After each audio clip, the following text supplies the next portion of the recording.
Evo je rolovana tikvica ili rolana od tikvice. Sad ćemo je fino prepoloviti ovako.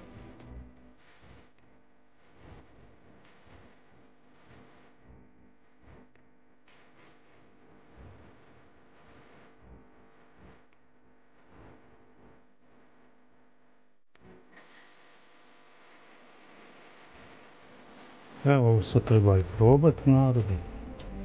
A kako lijepo izgledaju. Još samo da probamo. Normalno degustacija je uspjela.